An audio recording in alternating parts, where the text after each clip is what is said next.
რეპრესიები ადამიანის უფლებებთან შეუსაბამოდ ფასდება საერთაშორისო ოფიციალურ დოკუმენტებშიც. ასეთია მაგალითად ეუთო ოდირი, რომელმაც ოცნების რეპრესიულ კანონებზე გადაუდებელი მოსაზრება გამოაქვეყნა. უფლებათა დაცვის ავტორიტეტული საერთაშორისო ორგანიზაცია ცალსახად მოუწოდებს ოცნებას რეპრესიული კანონების გაუქმებისკენ. ლაპარაკია ცვლილებებზე, რომელთა თანახმად აქციაზე გზის ხელოვნურად გადაკეტვა ან პირბადით ყოფნა 15 დღემდე პატიმრობით ისჯება. ქმედების გამეორების შემთხვევაში კი მოქალაქეს სისხლის სამართლის წესით აკავებენ. 2025 წლის ოქტომბრის შესწორებები სერიოზულ შეშფოთებას იწვევს მათი შესაბამისობის შესახებ ადამიანის უფლებათა საერთაშორისო სტანდარტებთან. განსაკუთრებით კი სამოქალაქო და პოლიტიკური უფლებების შესახებ საერთაშორისო კონვენციის მე-9, მე-19 და 21 მუხლებთან და ადამიანის უფლებათა ევროპული კონვენციის მე-5, მე-10 და მე-11 მუხლებთან დაკავშირებით და ისინი საერთოდ უნდა გაუქმდეს. პირდაპირ წერს, რომ ესე ვთქვათ, ეს ცვლილებები მიზნად ისახავს იმას, რომ პროტესტზე მოხდეს ხალხშეშლა და აღნიშნულია ის, რომ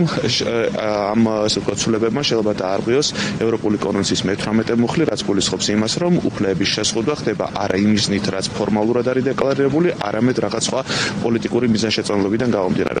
ადამიანის უფლებების საერთაშორისო სტანდარტებთან შეუსაბამობას ოდირის დოკუმენტი სხვადასხვა ფაქტორით ადასტურებს. მაგალითად, დაჩქარებულად 3 დღეში მიღებული კანონის განმარტებითი ბარათი არ შეიცავს რამე დასაბუთებას, რაც მისი მიღების საეჭვო მიზანს გააბათილებდა. უფრო მკაცრი, არაპროპორციული სასჯელების შემოღება სავარაუდოდ შეაფერხებს შეკრებებში მონაწილეობას, რაც კიდევ უფრო გაამძაფრებს მშვიდობიანი შეკრების თავისუფლების უფლების განხორციელებაზე მსუსხავ ეფექტს, რაც უკვე აღინიშნა 2025 წლის მარტში ოდირის სასწრაფო დასკვნაში მნიშვნელოვნად გაზრდილი ჯარიმებისა და ადმინისტრაციული პატიმრობის შესახებ. დოკუმენტი ლაპარაკობს სასჯელის არაპროპორციულობაზე, რაც პატიმრობას ან დიდი რაოდენობით ჯარიმას გულისხმობს.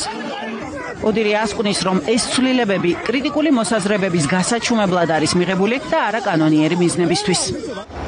სისხლის სამართლის კოდექსის ახალი დებულებები, რომლებიც ითვალისწინებს 1 ან 2 წლამდე თავისუფლების აღკვეთას ადმინისტრაციულ სამართალდარღვევათა კოდექსის 1751 მუხლის მე-9 და მე-10 პუნქტებით, განმეორებითი დარღვევის შემთხვევაში უნდა გაუქმდეს.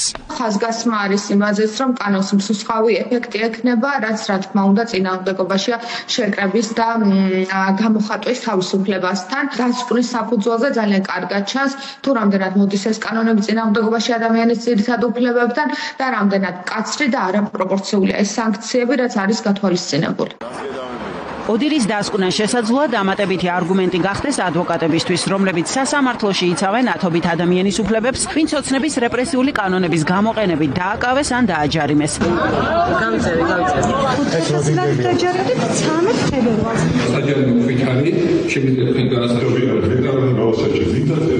არ იყო საჭირო მოყვებოდათ ისედაც.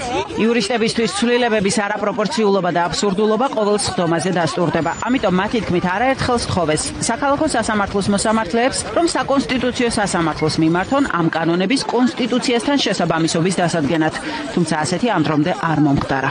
პირველ ჯერზე გზის გადაკეტვის შემთხვევაში იმპერატიულად წესდება პატიმრობა და მეორე ჯერზე უკვე სისხლის სამართლის სახდელია. მანამდე 5000 ლარიანი ჯარიმები, რომლებიც სისხლის სამართლის სასჯელს უტოლდება, რა თქმა უნდა, არაკონსტიტუციური კონკრეტული კანონის ლეგიტიმური მიზანი ის კი არ არის, რომ შეიქმნა საზოგადოება, რომელიც კანონს პატივცემს, არამედ ის არის, რომ ქართული ოცნების მოწინააღმდეგე ერთი კონკრეტული პარტიის მოწინააღმდეგების სწრაფად და მარტივად მიეცემა პასუხისგებაში. ქართული ოცნების მიზანს წარმოადგენს სწორედ ქართული საზოგადოების შენება და მათ შორის ეუთო ოდირის დასკვნა იმ რეალობასთან ერთად, რაც საქართველოში ყოველდღიურად ხორციელდება, გვაჩვენებს, რომ ქართული ოცნება, დემოკრატია და ცივილური სამყარო ერთმანეთთან არის სრულ შეუსაბამობაში. ოდირის დასკვნა არანაირ არგუმენტს არ წარმოადგენს ქართული ოცნებისთვის, რომელიც უკან დახევას არაპირებს ირაკლი კობახიძის მიერ გამოცხადებული პოლიტიკის განხორციელების პროცესში. ეს კი ოცნების პრემიერის განმარტებით მეთოდურ მიდგომას გულისხმობს მოქალაქეების მიმართ, რადგან ისინი ევროკავშირისგან უკან დახევას და გაზრდილ რეპრესიებს აპროტესტებენ.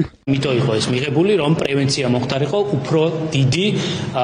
უფრო დიდი სამართალდამღვრების, რასაც ჩვენ ხედავდით ჩვენს ქუჩებში. თუ ვინმე თulis, რომ ეს არის დარღვევა, მათ უფლებებს არღვევს, საუკეთესო გამოსავალი ეს არის როგორც საქართველოს, ასევე ევროპის სტრასბურგის სასამართლოში გასაჩივრება. ოცნების რეპრესიული კანონების შეფასება საერთაშორისო ორგანიზაციამ სახალხო დამცველის მიმართვის საფუძველზე გამოაქვეყნა. დასკვნაზე ლევან იოსელიანმა განცხადება გაავრცელა, სადაც 43 გვერდიანი დოკუმენტიდან 3 პუნქტი გამოიტანა. ეს პუნქტები გამოხატავს შეშფოთებას საერთაშორისო სამართლით დაცული ქმედების კრიმინალიზაციის, არაპროპორციული სასჯელებისა და ბუნდოვანი ინტერპრეტაციის გამო ვერბალური შეურაცხყოფის კრიმინალიზების შემთხვევაში.